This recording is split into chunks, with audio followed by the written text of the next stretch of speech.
My name is Carson Ebke with Highline Electric. I've been a lineman with Highline for almost 10 years now. But I'm here to talk to you about the Light Up the Navajo project that we were able to participate in, and we did that in late September, early October of 2025. Okay, so about the Navajo Nation. The Navajo Nation is the largest land-based tribe in the U.S. With over 27,000 square miles. It's roughly the size of West Virginia. Out of approximately 400,000 Navajo citizens, about 186,000 live on the Navajo Nation. Navajo Nation faces some of the lowest socioeconomic indicators in the United States. The unemployment rate of 14%, which is 3 times the U.S. average. 37% live below the poverty line. And as you can see here in the picture, this is a dwelling that people live in, and this is one of our linemen, Joel, that is helping connect the service to bring power to this home. In the 2020 U.S. Census, the average per capita income was $15,000, the median household income being $30,000.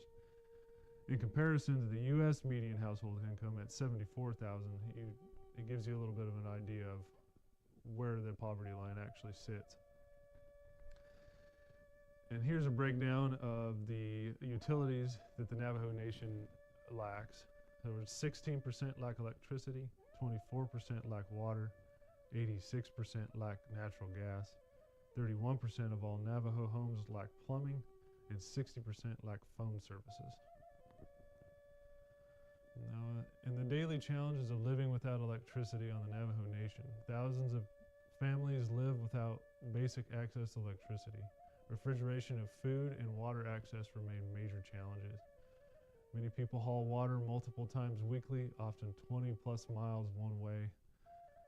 Wood and coal heating is common, and at the elevation of 5,000 to 8,000 feet, they get the highs being in the desert, and then they get the low lows being at that elevation, so they get 110 degree days, and then in the winter they'll get snow and lots of cold weather.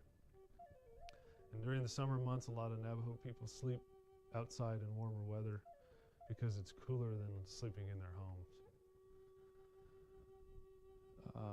This is a hogan, which is a traditional home of the Navajo people. It represents harmony, balance, and the connection between people, the land, and the spirit world.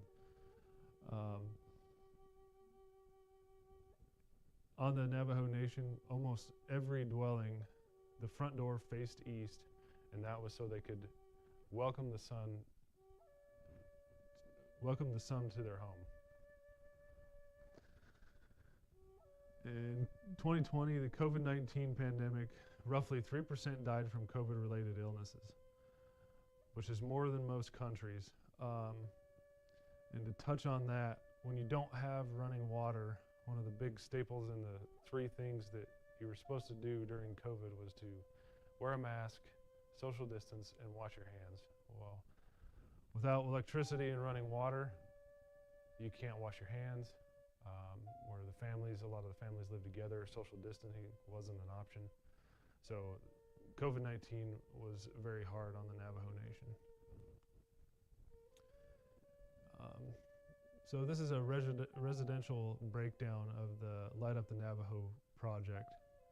In the 17-year progress, 8,378 families were connected from 2008 to 2024. In those 17 years, you can see 2015 was the lowest at 256, and 2020 was the highest at 811. But in 17 years, at 8,000 families, with approximately 10,000 families still lacking electrical power, gives you kind of a scope of how far out and how important it is to have volunteers and donations and things like of that nature to be able to make this possible so these people can have power. The cost and time to reconnect remaining families, the average cost to connect one family has been approximately $40,000. At over 10,000 families, which is $416 million. in addition to $400 million for transmission lines and substations, also in addition to $90 million for house and residential wiring. That brings a total to roughly $900 million to $1 billion to extend electricity to the remaining 10,000 families. Easements can take 1 to 3 years through the government because the Navajo people don't own their ground. So that's another factor that they're up against, is they can't just put line through their property because they don't own their property. So it takes some time before they can even get power to themselves. And then once the service is connected, they'll be placed on a waiting list for water. In this picture, it looks like a long straight road, but what that was a bulldozer went and cleared out an easement so we could build a 10-mile main feeder, and this that 10 miles will light up 10 homes, so it's a mile per house. And the interesting thing about this is a dried up lake bed, and I talked about the temperature swings.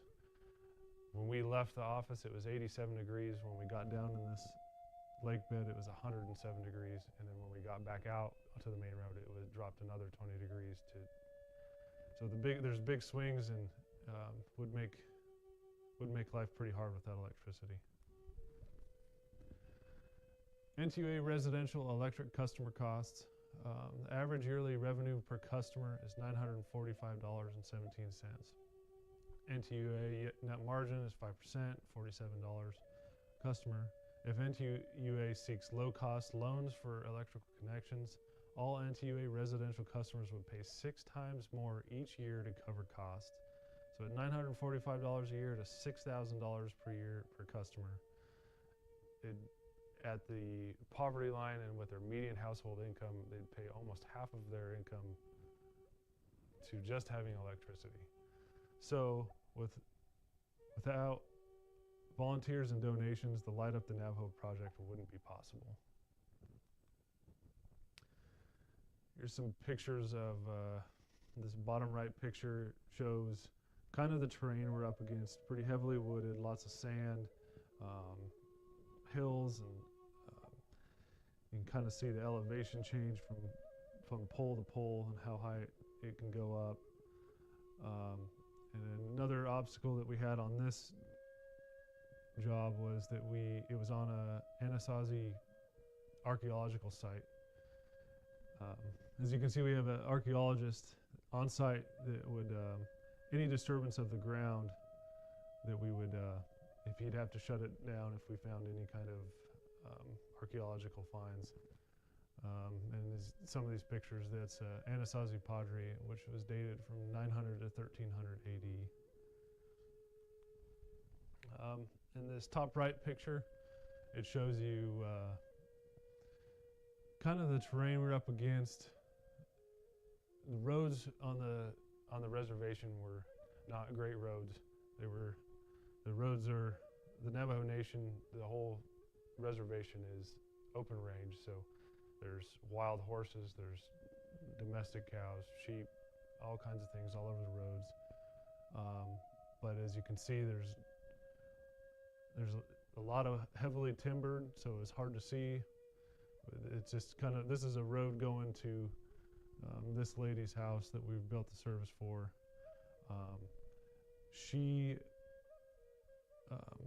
This lady here, we had a little bit of customer interaction with both of these two, which was really beneficial and kind of give you a sense of purpose why you were there and why they needed help and all that. She hadn't had power or been in a home with power for over 6 years. She'd recently found out that she had been diagnosed with cancer, and getting power to her home was very big for her because she was going to be able to take care of herself in the way that she needed to, and it gave her a bigger sense of push to keep taking care of herself in the best way she can. This lady here, her name was Sylvia. She was 65 years old, and she'd never had power in her home in her entire life. So obviously a very, very big moment for her. She was very thankful, and you got a real expression of gratitude that you could feel from her. She was most excited to have Christmas lights, so that was pretty cool for her. Here's some other pictures of the crew working. Another kind of example of the train that we had. Did a lot of climbing. There's a lot of places we couldn't get buckets due to trees and the soil. This is the center picture. It's called Little Painted Desert, and it's a county park. But if you remember back, I talked about the main feeder going down on a dried up lake bed. Well, this is overlooking that lake bed.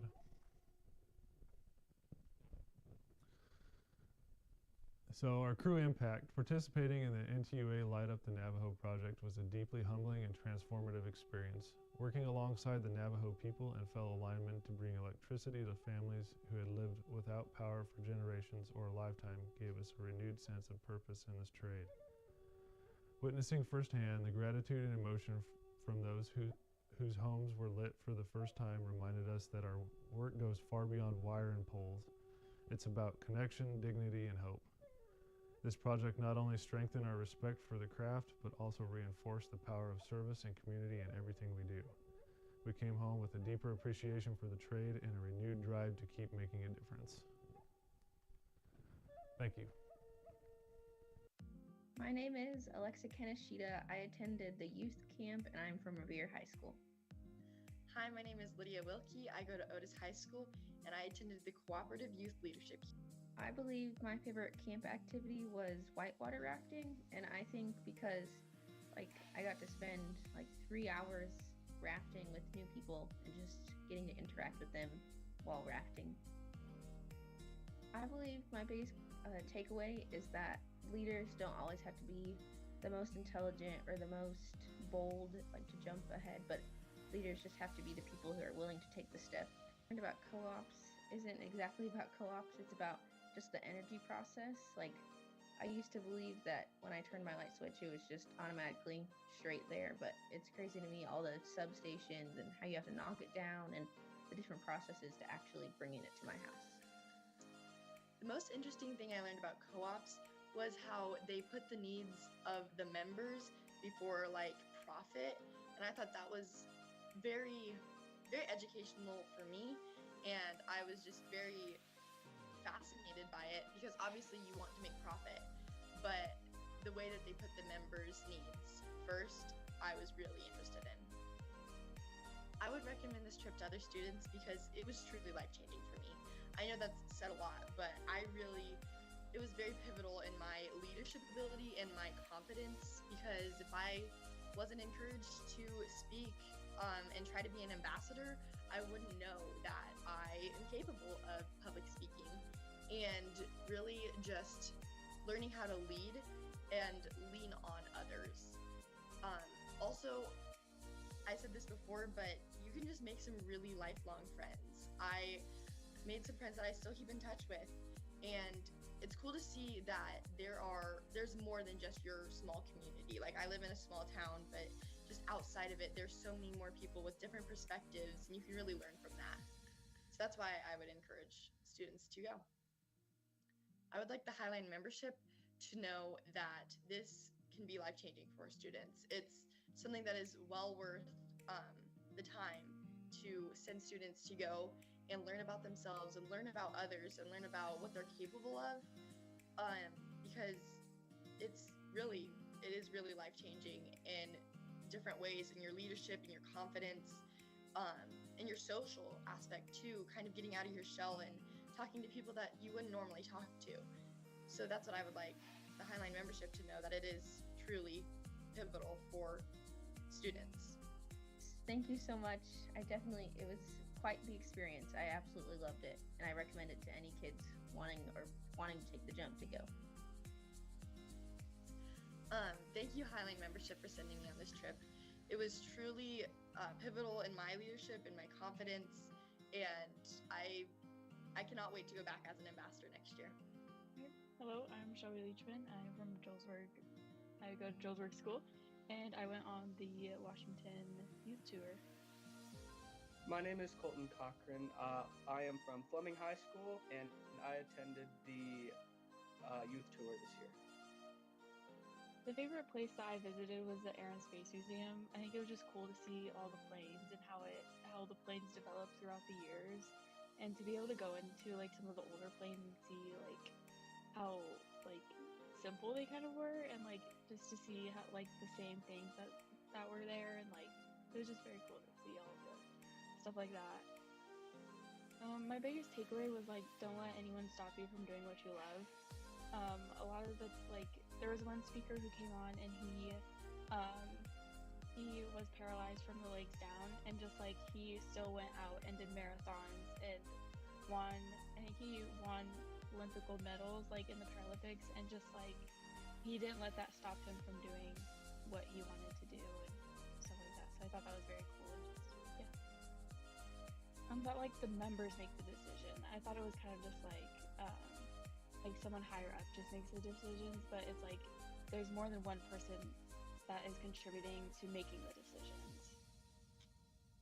One thing that I learned about co-ops that I thought was interesting, before this trip, I actually didn't really know that much about co-ops, and what I learned is that the members are also technically owners of the co-op, which I had no idea of before.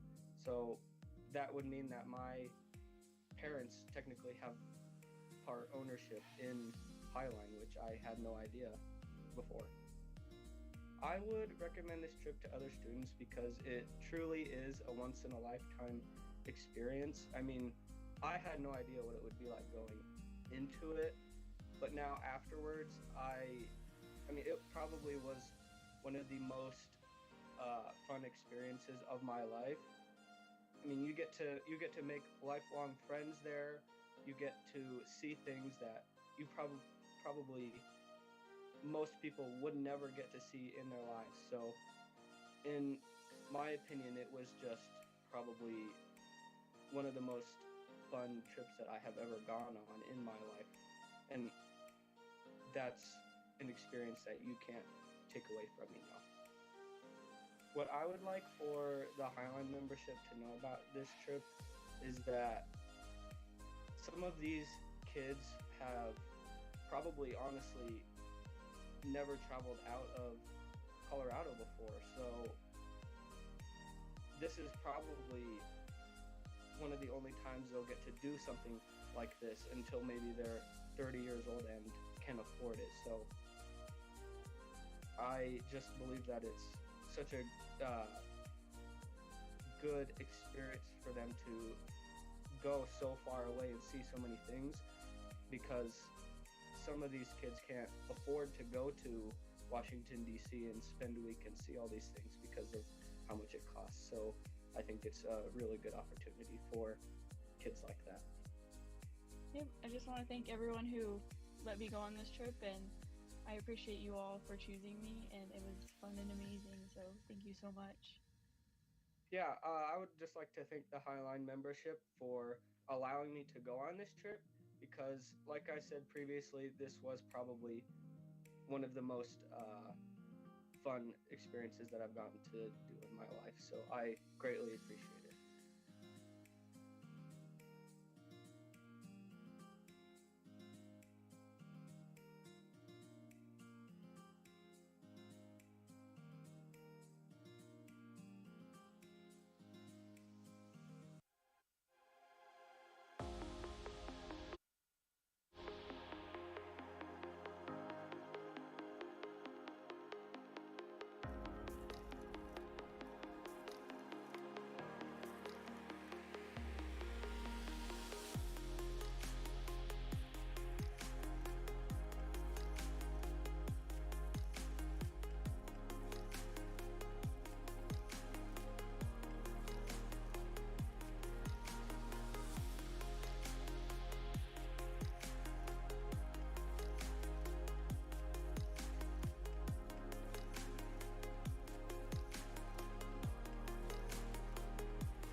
If you're in an auto or work accident involving a downed power line, stay in your vehicle or cab and call 911. The downed line could be sending electrical current through the ground, the vehicle or machinery, or other nearby objects. Wait where you are until electric utility workers have cut the power and it's safe to get out. Keep others away from the area. If you must get out due to a fire or smoke, make a solid jump from the vehicle or cab without touching it, and make solid hops with both feet together until you are at least 50 feet away. Learn more at safeelectricity.org.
Good evening, everyone.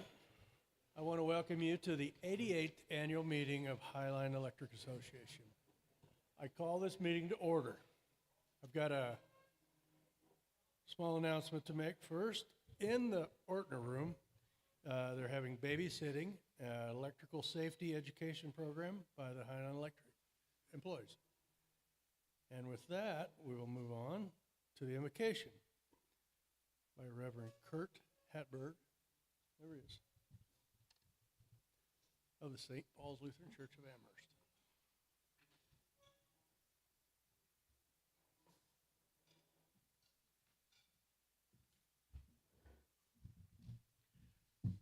Thank you. Let us pray.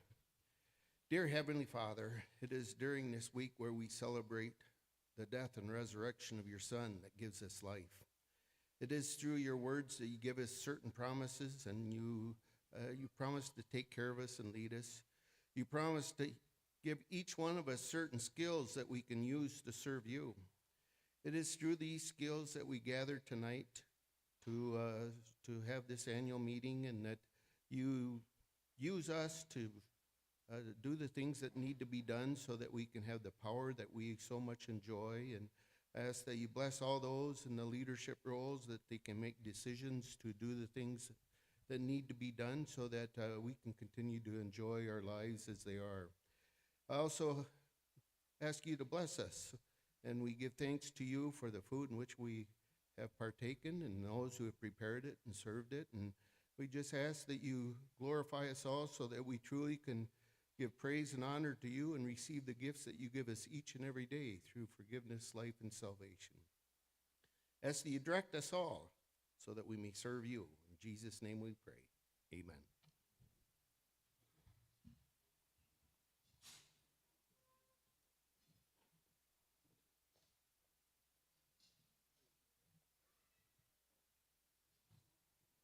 If you would stand and join me in the Pledge of Allegiance.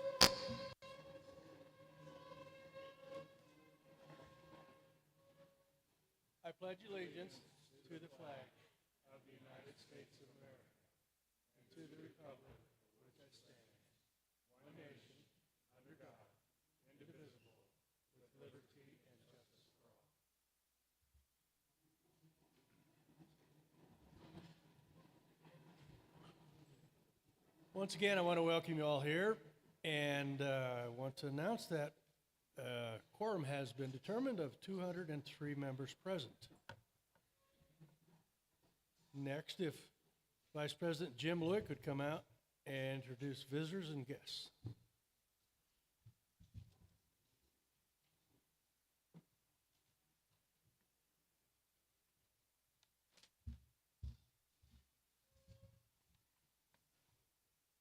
Okay, we're going to go ahead and introduce our board of directors first. From District 1, a director must reside in Logan, Washington, Weld, or Morgan County. First to introduce is Leo Breckel. Leo, and hold your applause if you would. That was thunderous, Leo, you mentioned it. Leo represents Highline and Tri-State Generation and Transmission Board, and represents Tri-State on the Basin Electric Power Cooperative Board. I'm Jim Lewick. I'm Vice President of the board. I represent Highline on the Midwest Electric Consumers Board and the Colorado Rural Electric Association Board. We have Pam Steeb. Pam's the treasurer of the board of directors. I don't believe Brad showed. No, okay. Brad Stromberger is the other director from District 1. District 2 directors must reside in Phillips or Yuma counties in Colorado. Mike Bennett, our president of the board. Steve Osman, director. Aaron Sprague, director, also serves as treasurer on the Republican River Water Conservation District Board and keeps us in tune to all the going on down there. District 3 directors must reside in Sedgwick County or Dual County, Nebraska. Ted Carter. Ted represents Highline on the Western United Electric Board of Directors. And Dave Carlson. Dave, there you go. District 4 directors must reside in Chase, Perkins, or Dundee counties in Nebraska. We have Lisa Schilke, director, and Merlin Pryor. Where'd Merlin go? Oh, hiding. Merlin's the secretary of the board, and he represents Highline on the Nebraska Rural Electric Association Board. Our general manager is Dennis Herman. And our attorney is Levi Williamson. He's the primary counsel for Highline Electric Association with the Williamson, Lowry, Frederick-Gill Law Firm. Go ahead, Leo, lead the.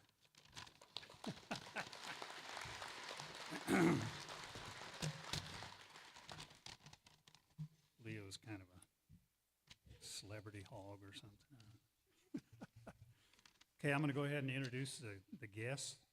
And if you will, just hold your applause till we're done. We got Wayne Salyards, a retiree with Highline Electric. Laura Bittner, Highline Electric, there she is, retiree. Nancy Burgess. Steve Wagner. Leonard Walgren. Carol Bussell.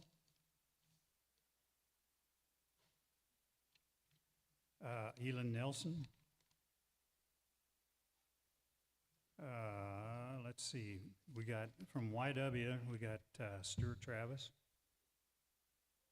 We got Bob Bledsoe. I didn't see, there we go. Andy Haas. And we got Trent Lautensock, who's general manager at YW, and y'all remember him from his days up here, and I won't say more than that, Trent. Van Correll, Bank of Colorado, market president.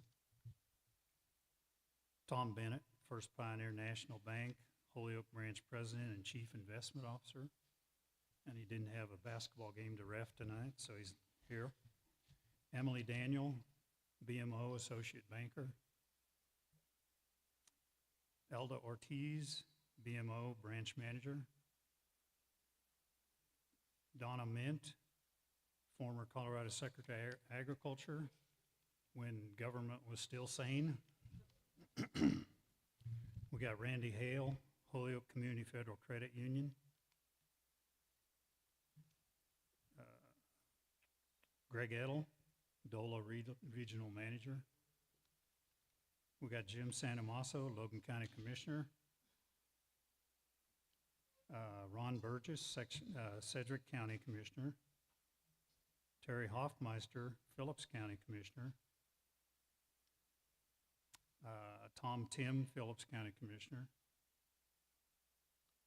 And we've got Evan Fust, CHS General Manager. Okay. Kurt Graham,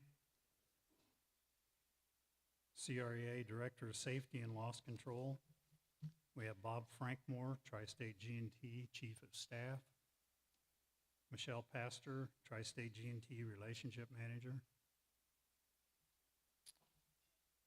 Ellen Ross, Tri-State G&T Electrification Analyst. Paul Estrada, Federated Rural Electric Insurance. Paul Pedoni, CoBank.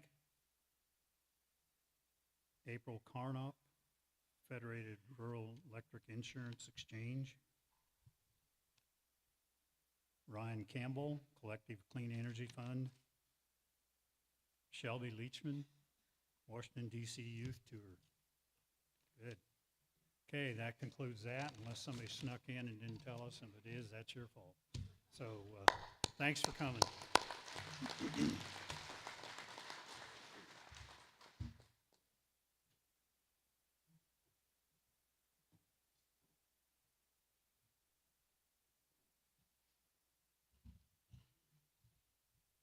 Notice of the annual meeting.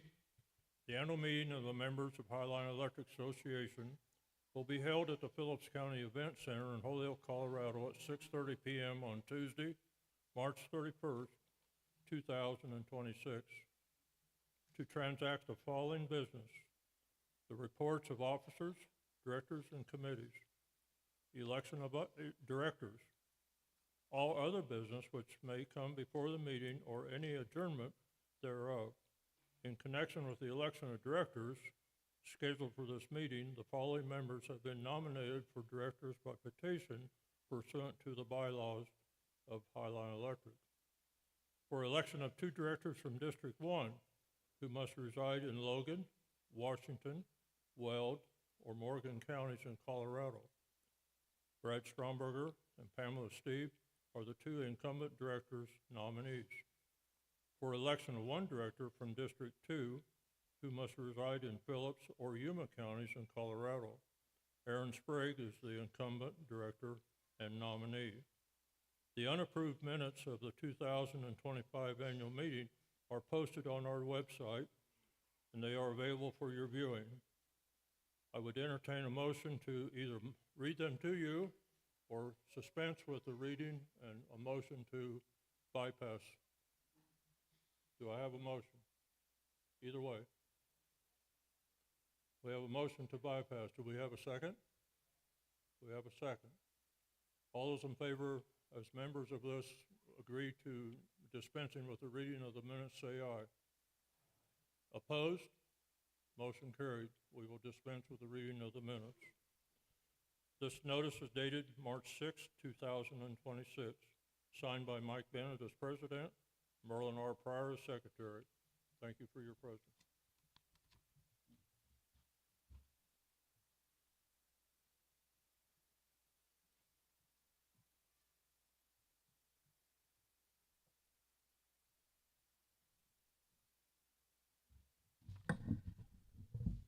As you heard in the notice, there are 3 vacancies on the board this year, 2 in District 1 and 1 in District 2. Highline received nominating petitions from incumbents Brad Stromberger, Pamela Steeb, and Aaron Sprague. Because there are no contested elections, voice vote would be appropriate. Is there a motion to elect Brad Stromberger, Pamela Steeb, and Aaron Sprague to the board of directors in their respective districts? There's been a motion to elect Brad Stromberger, Pamela Steeb, and Aaron Sprague. Is there a second? There's been a motion and a second. Is there any discussion? Hearing none. All those members in favor, please say aye. All those members opposed, same sign. The motion passes. Brad, Pam, and Aaron are elected to the board of directors for their respective districts. I will now turn the meeting back over to President Bennett.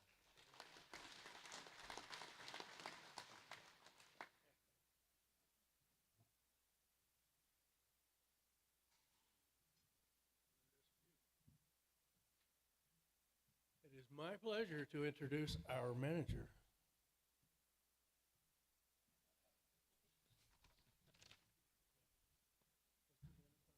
Thank you, Mr. President. Good evening. I'd like to welcome you to the Highline Electric Association annual meeting.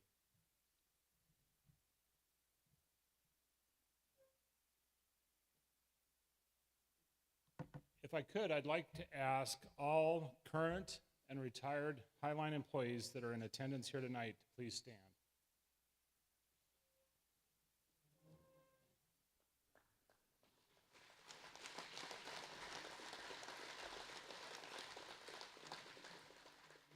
I'd like to thank, along with you, these dedicated men and women for their service to your cooperative. I'd also like to take a moment to recognize and thank our employees' spouses and families for their patience and understanding. It is greatly appreciated. I'd like to thank my wife, Trudy, for her continuous support.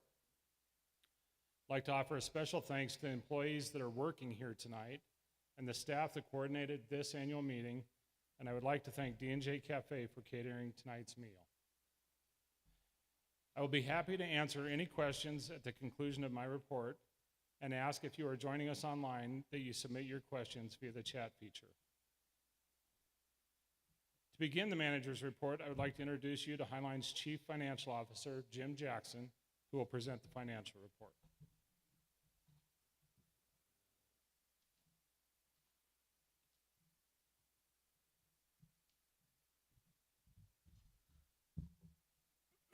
Thanks, Dennis. Hello, I'm Jim Jackson, Chief Financial Officer of Highline Electric Association. Thank you for attending this annual meeting and hope we provide you with information concerning your cooperative that you might find meaningful and helpful. Members who are watching online, you may post questions in the comments box of your streaming app. Also, you may notice that some of the amounts I will be presenting will differ from the brochure that you have.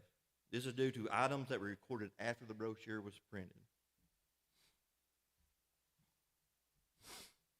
I'd like to begin by talking about kilowatt hour purchases and sales. The cooperative purchased 623,970,000 kilowatt hours in 2025. The vast majority, 620,521,000 kilowatt hours, from our power supplier, Tri-State Generation and Transmission. 3,358,000 kilowatt hours were generated from Highline's solar generation facility. The total purchases were an increase of roughly 11 million kilowatt hours compared to 2024. The cooperative sold to you, the members, 589,267,000 kilowatt hours, an increase of 107 million from 2024. That should be 10.7 million, sorry about that. Industrial accounted for the largest share at 43.1% of the total kilowatt hours sold. Irrigation followed at 34.8%, residential at 10.6%, large commercial with 8%, and small commercial with 3.5%. Operating revenues for 2025 were $68,311,000, which is an increase of $10.5 million compared to 2024. The increase in revenue is mainly due to increased sales in the industrial class due to these accounts being more active. I would like to note that Highline Electric had $1.5 million in deferred revenue going into year 2025. To build distribution equity and to meet financial debt covenants, we used $750,000 of this amount in 2025. We now have $750,000 in deferred revenue reserves to use in the future to help defray future increased costs. Operating margins were a negative $173,424 for year 2025. Operating margins are generated from the sale of electricity to members less the cost of doing business for these sales. As mentioned, we used $750,000 in deferred revenue to increase operating revenue, which helped our operating margin increase to a level that was acceptable to management and our lenders. As mentioned, Highline's operating margins are generated from the sale of electricity to the members. There are other non-operating margins that Highline receives from cooperatives in which we are members. Tri-State represents Highline's largest investment in other cooperatives. Highline's total margins for 2025 were $2,058,000. This is comprised of the Highline operating margins of a negative $173,424, membership in Tri-State, Western United, Federated, CoBank, and CFC totaling $1,792,801, and $438,682 in interest in other non-operating income. In 2025, the Board of Directors approved a capital credit refund that included 57.6% of outstanding Highline capital credits from year 2007 and 23.5% of 2009, 37.3% of the outstanding Tri-State capital credits from year 2002, for a total general retirement of $1,255,982. This shows our capital credit allocations and refunds since 1948. We have accrued capital credits over $117 million. We have refunded to estates $8 million. And again, our general refund in 2025 was $1,255,982. Refunds in prior years were $54.8 million, which, including last year's retirement, totals $56 million returned to our members since 1948.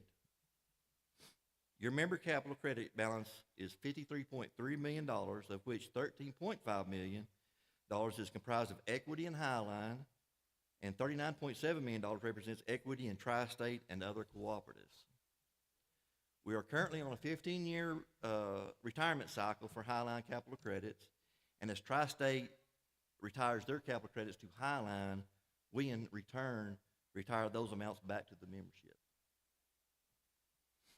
For year 2025, the cooperative ended with $1,180,219 in cash and investments, a decrease compared to 2024. In contrast, as with years 2020, 2022, and 2023, with larger cash and investments balances, these were due to loans being drawn while interest rates were favorable during those periods. Highline continues to maintain a strong balance sheet. We ended 2025 with an equity level of 40.6%. Equity measures the extent that you as members have financed in plant in lieu of borrowed capital. The cooperative has 5,174 miles of line, 10,383 meters, which averages a little over 2 meters per mile of line. The national average for cooperatives is 6 meters per mile of line, and within Colorado, the average is 9 meters per mile of line. Highline's utility plant ended the year valued at $139 million, which is a $6.6 million increase over last year. In the last 6 years, we have spent $27 million to maintain, rebuild, and extend Highline's electric system to meet your needs. We did add to our total miles of line in 2025, but we did a lot of maintenance work as well. We installed or changed out 2,499 poles, 108,215 feet of overhead conductor, 48,046 feet of underground conductor, 55 overhead transformers, and 11 underground transformers. To note, these are just items that you may be familiar with, but we did replace numerous other items such as insulators, anchors, arresters, and other plant items, so the energy delivered remains reliable. With the amount and cost of poles, conductors, and meters and the maintenance work we do across the 11 counties we serve, one of our goals is to provide you, the member, with reliable power. Equipment failures are a portion of the outages, but most predominantly the causes are weather-related.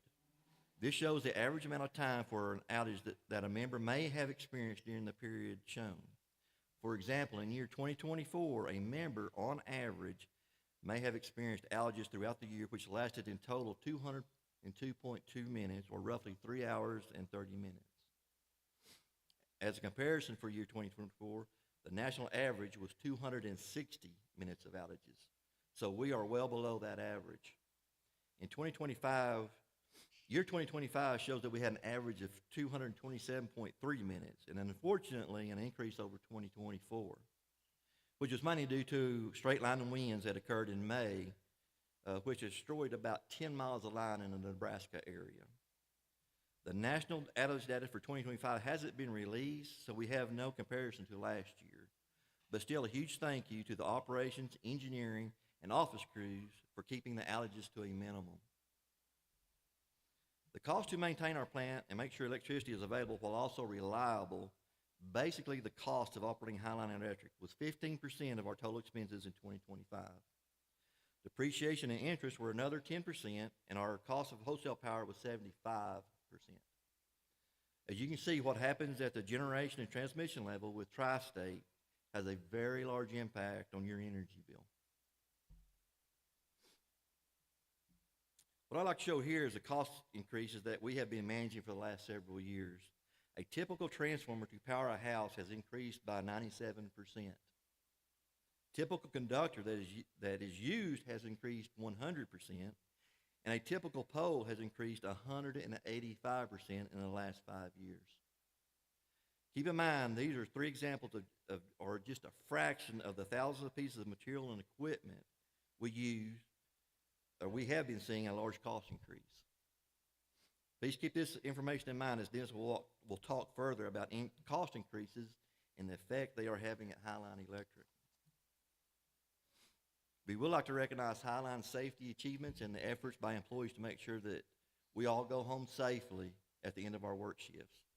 Your linemen work in dangerous environments daily, and this level of danger multiplies when working in adverse weather conditions. Your linemen and all Highline employees are dedicated to deliver reliable power, and restoring outages is a high priority.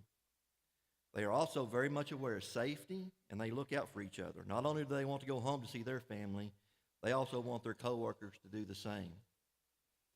Unfortunately, last year, we had an injury that qualified as a lost time accident. Our previous OSHA lost time accident was in 2016. Although the injury was classified as lost time, we still received a Safety Achievement Award and Safety Accreditation Award from our National Safety Program, which recognizes our dedication to providing a safe work environment.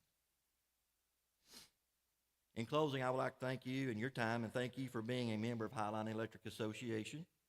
I hope the information provided shows your association is doing very well, is financially stable, and the work we do is bringing you, the member, reliable and affordable energy and doing it safely. Thank you. Dennis, thank you.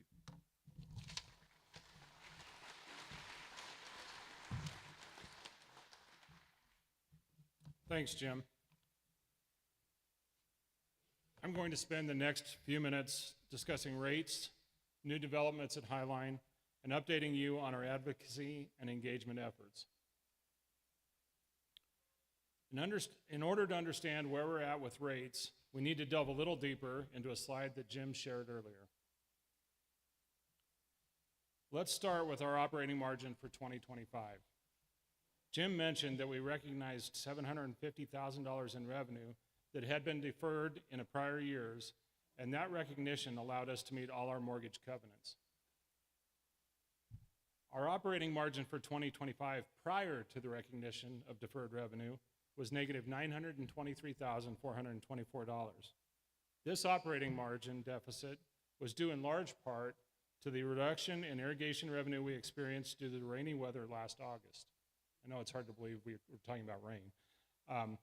This revenue shortfall, coupled with a wholesale rate increase of nearly 7% for 2026, continuing inflationary pressures on internal expenses, and the need to generate sufficient margin to retire capital credits and maintain equity resulted in the need for an across-the-board rate increase of 10% at the beginning of 2026. Highline's directors and staff are keenly aware of the magnitude of this rate increase and the impact it has on our members. Your board and staff are continuously looking for opportunities to lower costs. Many of these opportunities come in the form of programs offered by Tri-State. On a system-wide scale, we have collaborated with several of our neighboring co-ops to participate in Tri-State's Bring Your Own Resource program. Under this program, we work with developers to construct generation resources. We then enter into contracts to purchase all of the output of those resources and sell all of the energy to Tri-State with a small markup, allowing our coalition to make a margin. We built the Riverview Solar Project that generates power for less than our wholesale cost under Tri-State's self-supply options. We will complete the construction of a battery energy storage project at our Amherst substation later this year under Tri-State's Distributed Energy Resources Program to reduce system peak charges. At a member level, we are working with Tri-State to implement an enhanced irrigation load control program beginning in 2027. We continue to offer energy efficiency rebates to assist you in acquiring the latest in energy efficient equipment. And finally, we offer on-bill financing to provide our members with the capital necessary to implement energy efficiency upgrades at a low financing cost.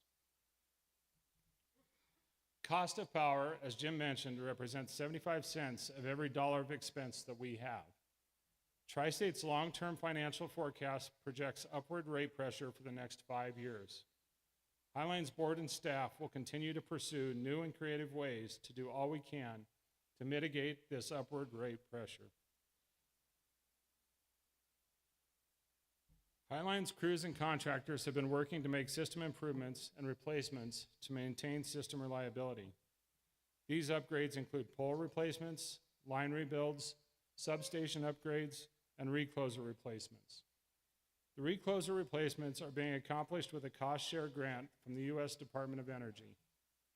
The new reclosers allow us to automatically update settings during red flag conditions to reduce the risk of fire from our equipment. Our member-facing programs continue to grow and evolve over time. We now offer prepay billing for those members who want to take complete control of budgeting for their electric use. I mentioned our on-bill repayment program that provides funding for members to complete energy efficiency upgrades. The loans are structured so that the loan payment is lower than the bill savings realized by the upgrade. We continue to offer economic development loans through our revolving loan fund to assist local entrepreneurs starting local businesses. Rebates are available on electric outdoor power equipment, appliances, smart thermostats, and irrigation motors. Highline staff will be working to improve our irrigation load control program prior to the 2027 irrigation season. The changes will include installation of new switches, the ability for irrigators to receive notice of impending control, and the ability to opt out of individual control events with an economic penalty.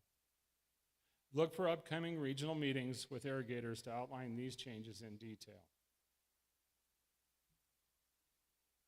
State legislative sessions, particularly in Colorado, generally keep us on high alert, and 2026 is no exception. We are anticipating a bill that would accelerate the requirement for a 100% carbon reduction or carbon-free generation portfolio to 2040. There are competing data center bills in Colorado that contemplate tax incentives and mandate certain generation resources. There's also a bill in Colorado that would permit all utility members to install meter collars that allow for easy interconnection of net metered solar resources.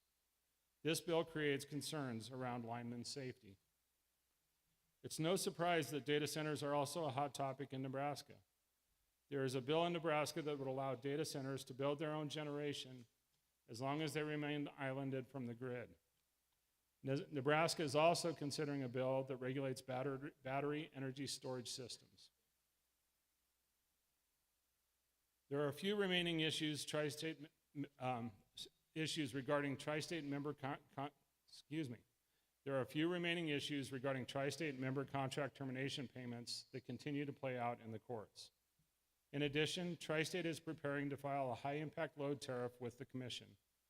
This tariff would govern how new loads greater than 45 megawatts come online. The goal of the tariff is to ensure that new loads pay their way and don't create any upward rate pressure on existing members. This is our commitment to our members. It drives what we as an organization do every day. I would like to thank you for joining us this evening and would entertain any questions you may have. And please submit your questions via chat if you're watching remotely. Thank you. Are there any questions?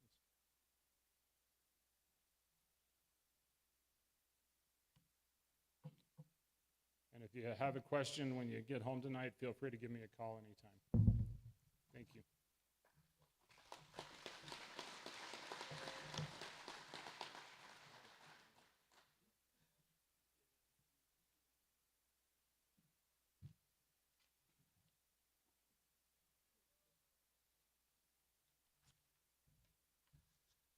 Good evening again. I get the pleasure of announcing the scholarship winners for this coming year. First scholarship winner is Seth Seeger. Is Seth here? If not, Seth will receive a 4-year scholarship up to $4,000. It's renewable, so every year. Seth's parents are Dustin and Sharon Seeger, and Seth went to Haxton High School. Alex Gentry, is Alex here? These kids are really busy. It's a Tuesday night, I'm sure. Also received a $4,000 4-year continuous scholarship, renewable scholarship. And Alex's parents are Gary and Michelle Gentry of Pete's High School. Basin Electric has a consumer scholarship for $2,500, and Tegan Martin is the recipient of that scholarship. Would Tegan be here? Tegan is the, parents are Casey and Gina Martin, and Holyoke High School is Tegan's school. Brianna Coglazier will receive Highline $1,000 scholarship. Timothy Brenna, I'm sorry. Timothy and Ashley Cogleasure are the parents, and Brenna went to school at Perkins County High School in Grant. So we have a lot of area. Grant's even part of it. Sienna Donaldson received a $1,000 Highline Scholarship. Is Sienna here? Sienna's parents are Carl and Corrine Donaldson. Fleming High School is Sienna's school. Alex Kineshita received a $1,000 Highline Scholarship. Troy and Chastity Kineshita is Alex's parents. Alex went to Revere High School. Would Alex be here? Mason Mollander received a $1,000 Highline Scholarship. Tyler and Jamie Mollander are Mason's parents, and Lone Star is his high school. Morgan Lambert received a $1,000 Highline Scholarship. Is Morgan here? Tyson and Heather Lambert are Morgan's parents, and Sterling High School is Morgan's school. Haley Sommerfeld received a $1,000 Highline Scholarship. Is Haley here? Travis and Kelly Sommerfeld are Haley's parents from Hexton High School. Ashlyn Schmidt received a $1,000 scholarship. Would Ashlyn be here? Joshua and Jennifer Schmidt are Ashlyn's parents and Pete's High School. Bradley Mollander received a $1,000 Highline Line School scholarship. Is Bradley here? Bradley's parents are Brent and Catherine Mollander, and Revere High School is Bradley's school. Gustav Gortia received a $1,000 Line School scholarship. Is he here? Not. He went to Holyoke High School, and Gustavo and Natalia Gortia are his parents. Carly Swigger received a $500 Tri-State Highline scholarship. Zachary and Megan Swigger are Carly's parents. Would Carly be here? Carly went to Marino High School. Goes to Marino High School. Carter Locke received a $500 Tri-State Highline scholarship. Brian and Michelle Locke of Haxton are Carter's parents. Would Carter be here? Not. Carter went to Haxton High School. I want to congratulate all these kids, if we would.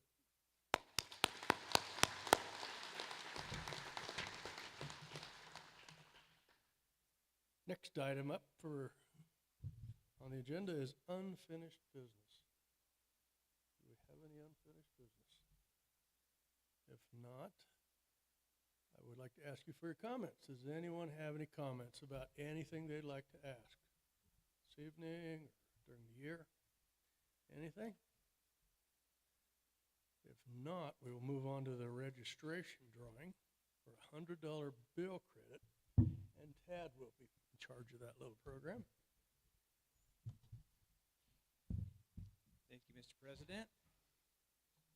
As I'm getting set up here, I'd like to make sure we all thank our friends at D&J Cafe who catered the event tonight out of Julesburg. So Tasha and Joe, if you're back there still, this is for you guys. Thank you. And without further ado, for your bill credit, we do thank you for bringing these in. It helps us speed up registration. Tonight's winner is Dolores Walker. Dolores, you'll get a $100 bill credit. If you're here or you're not, you will get a $100 bill credit. Thank you. And now we'll move on to all of our fabulous door prizes. And I'm going to ask our board members to head on over to our prize table and help us give these away. We've got quite a few tonight.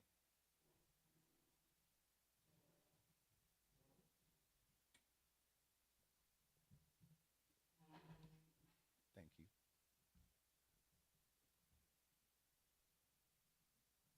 All right, we got enough of them over there. I guess I need to use this. All right, here we go. We've got 2 cans of glass cleaner, a power bank, a hat, and some assorted items from Novus Auto Glass, CHS, and TNR Electric. And the first winner of the night goes to Alan Colglazier. Raise your hand, stand up, hoot and holler. Alan, are you here? I don't don't see it. Someone's pointing. Alan. Can you hear me, Alan? Can you see Alan? I think he's straight back. Okay, thank you. All right. We got 2 more cans of glass cleaner, another power bank, some hats and assorted items. Novus Auto Glass, CHS, and TNR Electric to Alan Rayford. Alan Rayford. Is he back there hanging out with Alan? That's the hot spot. That's a hot spot.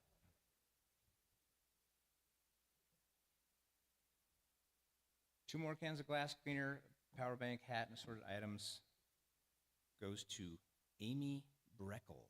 Amy Breckel, right here.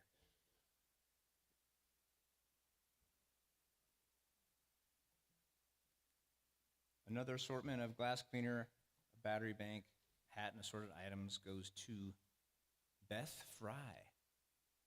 I know Beth. Hi, Beth. You see your mic? Right here? Okay, great.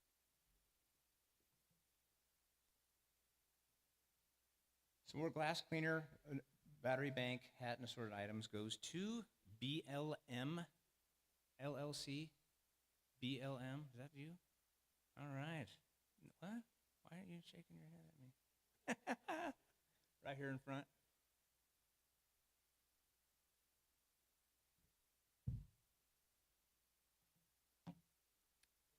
And 2 more cans of glass cleaner, a $50 Visa gift card, hat and assorted items goes to Brad Holden. Brad Holden, where are you at? I'll talk to you tonight. I can't see you. There he is.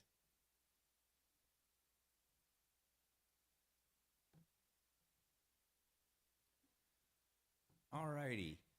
We've got an insulated tumbler, a stocking cap, first aid kit, some coasters, lots of good stuff, and a Visa gift card, all donated by Coppers, as well as our one of our supply companies, Western United Company.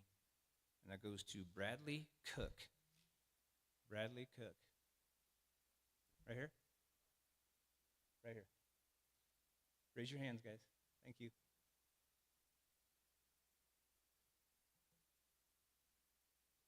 All right. We got an outdoor essentials kit and a $50 Visa gift card donated by Specialty Incentives and Western United. And that will go to Brent and Patricia Adler.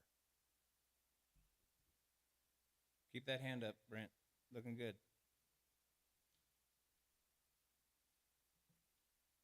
Next, we've got a couple insulated tumblers, stocking cap, flashlight, bag, and a $50 Visa gift card from Logo Store and Western United. And that goes to Calvin Beal, B-E-A-L, Calvin Beal. All the way over there. Long trip, Jim.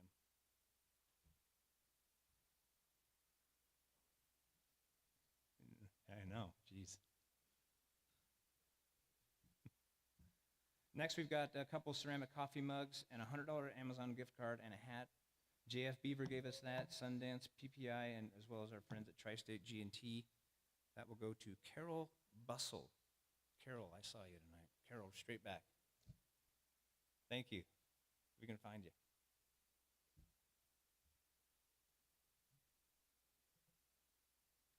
Next, we've got a baking set from Pyrex and a $50 gift card donated by our friends at MC Hardware and Bank of Colorado. That goes to Charles May. Charles May. Right here. Thanks, Levi.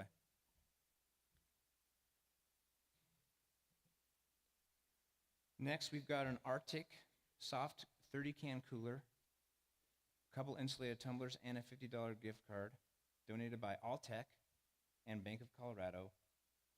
It goes to Connie Warner. I saw her over there.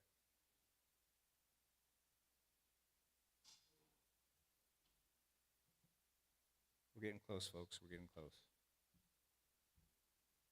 We have a really cool die-cast digger derrick truck, a hat, and a $50 gift card from our friends at Alltech, Tri-State, G&T, and Bank of Colorado. And that goes to Corey Humphreys. Looks like all the way back on that first table. That's a cool toy. Next, we've got a North Face backpack, Comes with a Yeti, a hat, and a $50 Visa card from our friends at Altitude Energy, Bank of Colorado, and Tri-State Generation Transmission. And that goes to Damon Harms. Damon? Got him? Next, we've got a DeWalt Power Cleaner and a $50 Visa. Come from MC Hardware and Bank of Colorado. And that one goes to Dave Wilkening. Dave Wilkening. All the way back. That's the heaviest one other than the TV. Sorry about that, Mike. So that's the heaviest one other than TV. Sorry about that. All right. $250 gift card from our friends at Tri-State. Thank you so much. That one goes to David Cook. Doubled up.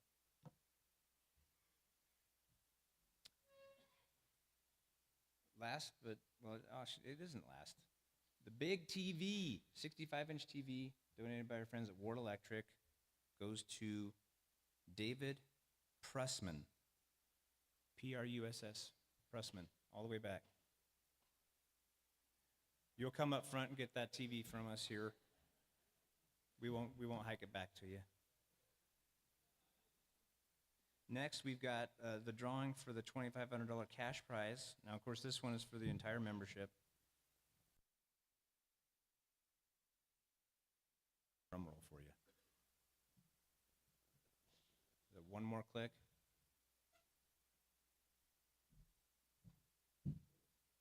Drum roll, please.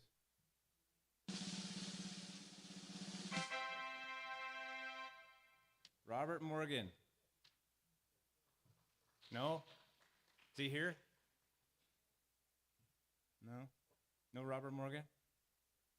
Okay, well, we're going to draw for 500 then. Because you need to be present, and if he's not here, we're going to do a $500 drawing. And that one will go to Dean Walmsley, W-A-L-M, Walmsley. There he is. We got a winner. You got that? All right. Wonderful. Well, I'm going to hand it back over to our president. Thank you guys for coming. Appreciate it. You got to adjourn it.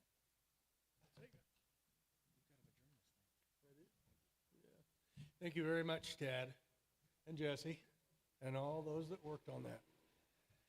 Well, here we are at the end. If there's no more business, I adjourn the meeting. Thank you all for coming.